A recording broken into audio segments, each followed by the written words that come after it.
Bom, meu nome é Danilo Damasio, eu tenho 52 anos de idade, sou formado em Direito, especialista em Direito Processual Civil, mas nos últimos 30 anos tenho me dedicado ao comércio. Sou pai de 3 filhos e hoje eu gostaria de contar para vocês um pouco da minha história e como Deus foi na minha vida especialista em transformar minhas fraquezas em fortaleza. Eu gostaria de contar uma história da minha juventude. Eu era estudante de Direito e estagiário de uma revista jurídica. E um dia cheguei meio desinteressado ao trabalho e o meu chefe, um velhinho muito simpático, me perguntou: Danilo, você está com algum problema? Eu disse: estou, senhor Moacir, estou para morrer de preguiça. E ele disse: pois hoje nós vamos produzir. Eu disse: por que, senhor Moacir, se eu estou com preguiça? Ele disse: porque a preguiça é a mola do mundo. Foi com preguiça de andar a pé que domesticou-se o cavalo, que inventou-se o carro, a moto e até o foguete, não é? Então eu comecei a observar como o mundo é cheio dessas antíteses, que às vezes você tendo interesse, você pode transformar suas fraquezas em fortaleza. Eu, quando criança, aliás, a minha vida inteira, desde criança, eu era um menino medroso, muito medroso. Tinha medo de tudo, do que existia e principalmente, como a maioria das pessoas, do que não existia.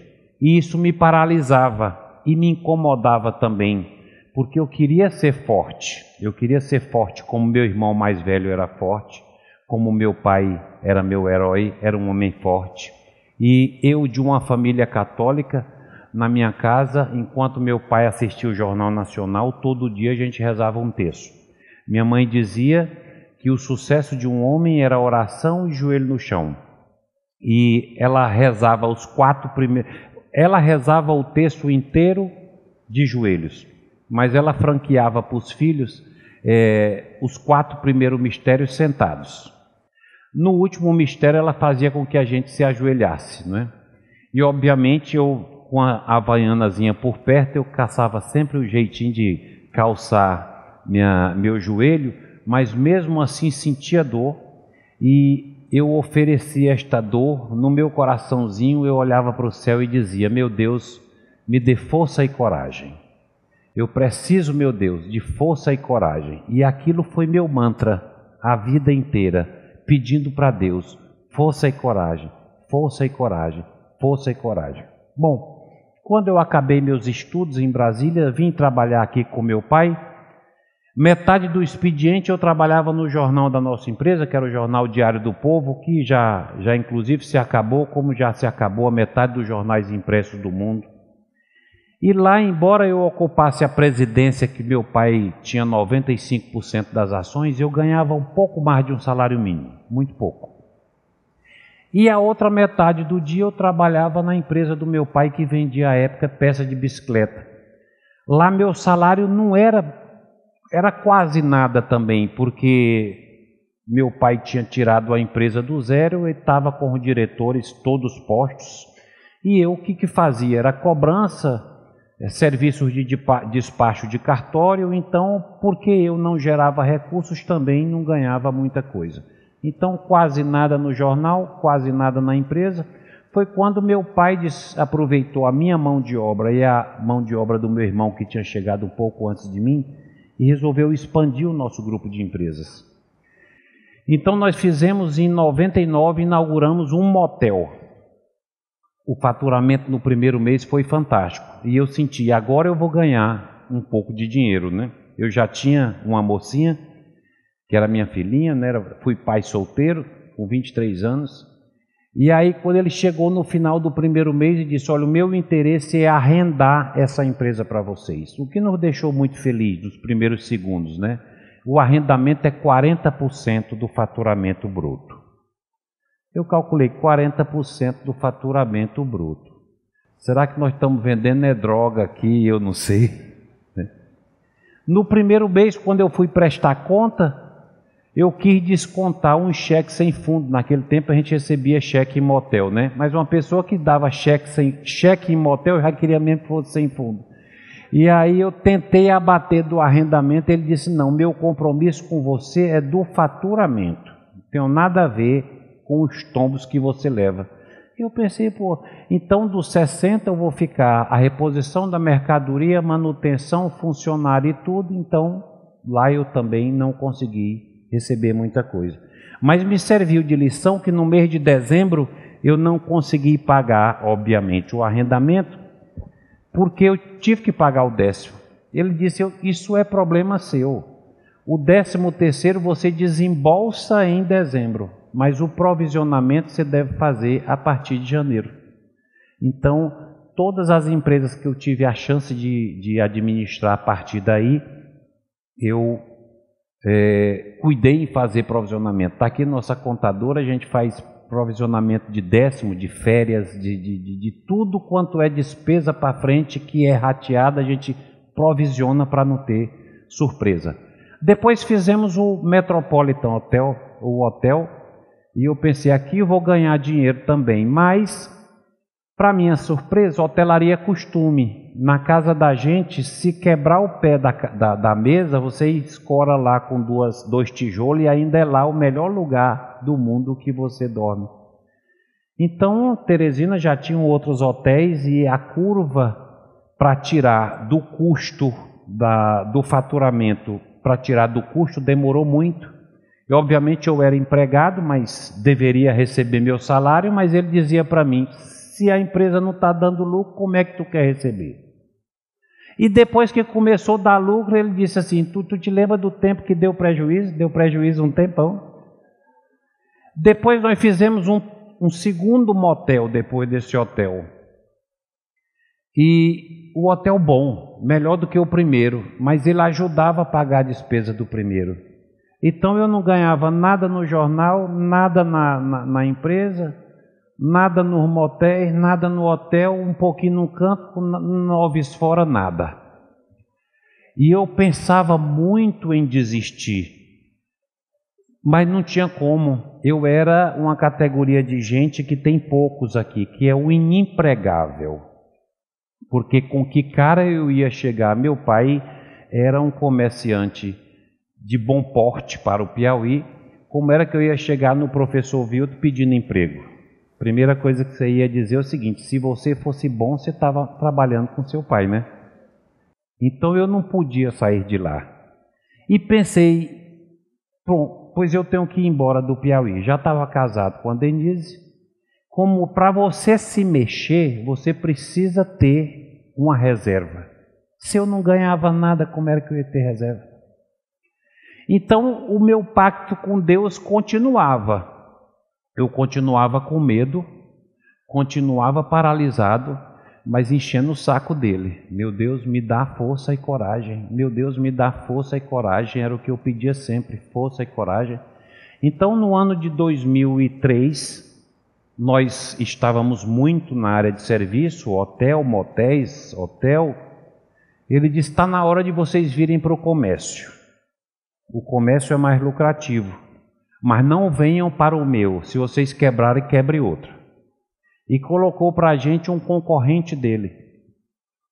E eu senti, bom, eu estava em serviço, não ganhava nada, porque o Piauí é um estado pequeno, vamos lá. Mas agora no atacado, porque o varejo é uma prisão de porta aberta. Eu fico às vezes olhando no shopping, eu vou passando de porta em porta, e eu fico vendo a pessoa no caixa, eu fico imaginando ela implorando assim, entra filho de Deus, né? O varejo é uma prisão de porta aberta. E eu olhei para o meu irmão e disse, meu irmão, fomos companheiros a vida toda de liseira, mas agora nós vamos ganhar dinheiro. Aí, tá aqui o nosso gerente aqui, foi chamado lá pelo meu pai e disse, olha, o comércio é desses dois aí, é meu, mas eles vão administrar. Mas como eles não sabem de nada, um salário mínimo para cada um durante um ano. Eu disse, eu já não estava, mas com uma desvantagem, não podia nem contratar e nem demitir ninguém. Só que a gente começou a usar, meu pai entregava a empresa dele, tinha uma frota de caminhões, nós vendíamos por transportadoras, éramos mais ágeis. Ele fazia a rota indo, nós fazíamos a rota de outra forma. E a gente sempre procurava assim 50 centavinhos para ficar mais barato do que o dele, e começou a dar certo. Então meu irmão me liga com 2, 3 meses e disse: Danilo, eu vou abrir mão do meu salário. Porque o papai disse que não pode contratar ninguém e está precisando de gente. E eu não sei se pode dizer isso no TEDx, mas eu disse: o que é um peido para quem já está cagado? Bote um no seu e bote um no meu também. E eu sempre pedindo a Deus força e coragem, já casado e não achava dinheiro em canto nenhum e era inempregável. Quando um dia eu conversando com um amigo, até neto de um ex-aluno, avô de um ex-aluno daqui, o Chico da KV, ele disse: Danilo, como é que está lá com teu pai? Eu digo: rapaz, é a pior merda possível, eu não tenho valor, tudo que eu falo não presta, minha ideia é burro, tal. E ele disse: Danilo, na Copa de 70 tinha um grande jogador chamado Jair. Esse Jair, ele não era assim um Pelé, mas ele se apresentava. Você chegava na defesa, estava lá o Jair. No meio de campo estava o Jair. Lá no ataque estava o Jair. Se vocês olharem, o Jair foi até um dos goleadores da Copa de 70. Então te apresenta. Eu falei: vou mudar agora minha técnica. E comecei a observar as áreas que eu não dominava. Eu já dominava todas as empresas, que a maioria eu tinha ajudado a montar, mas a gente não dominava a importação que meu pai tinha descoberto.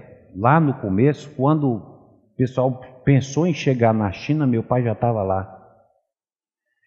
E eu disse para o meu irmão, eu disse: rapaz, um de nós dois precisamos dominar a importação. Tu vai? Meu irmão sofria tanto quanto eu disse: cara, lá eu não vou. Eu disse: pois segura aqui que eu vou.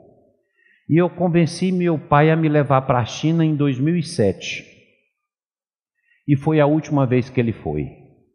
Ele que ia para a China um ano sim, outro não, eu comecei a ir 2 vezes por ano e exigi que os chineses viessem 2 vezes por ano. Nós levamos a empresa para outro patamar de importação. Chegamos a importar 400 e poucos containers por ano, é mais de um container por dia útil. E eu me tornei tão disponível que eu acho que eu ceguei meu pai de alguma forma. A parte salarial já estava resolvida, porque um dia a gente chegou para ele e disse: nosso salário é tanto. Ele ainda quis, é tanto. Não teve mais como ele correr. E em 2016 ele chamou os diretores para uma reunião, e eu não sabia do que se tratava a reunião. Era para me nomear presidente do nosso grupo de empresas. Eu nunca me preparei para comando. Meu lugar que mais me satisfazia era estar, se um dia tivesse, no contrato social. Nunca fiz questão de comando, de estar mostrando liderança. O certo é que em 2023, meu pai faleceu. E eu vinha, desde criança, pedindo força e coragem. O falecimento repentino do meu pai foi um golpe para mim, porque faleceu ali o meu herói, um homem imorrível, porque o filho olha para o pai como uma fortaleza, e também porque algumas questões ficaram mal resolvidas entre a gente. Pelo menos do meu lado, né? Acho que do lado dele estava tudo certo. Eu queria ter recebido um pouco mais de apoio e de amor do que uma grande quantidade de nãos.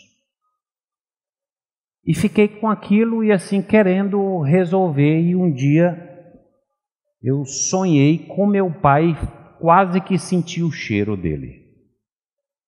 E uma voz dizia: teu pai foi o presente que eu te dei, foi o resultado de todas as tuas preces.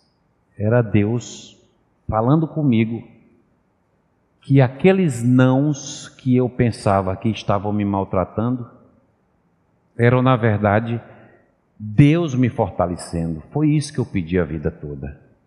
Pedi a vida toda por isso. Então, às vezes, aquela situação que está te incomodando no momento, que está te incomodando no hoje, pode ser a fortaleza de amanhã. E eu queria terminar, que ainda falta Vou cumprir o horário regulamentar com uma poesia de um autor desconhecido que disse: um homem sussurrou, Deus, fala comigo. E um roxinol começou a cantar. Mas o homem não ouviu. Deus, fala comigo. E um trovão ecoou nos céus. Mas o homem foi incapaz de ouvir. O homem olhou em sua volta e disse: Deus, deixe-me vê-lo. E uma estrela brilhou no céu, mas o homem não a notou.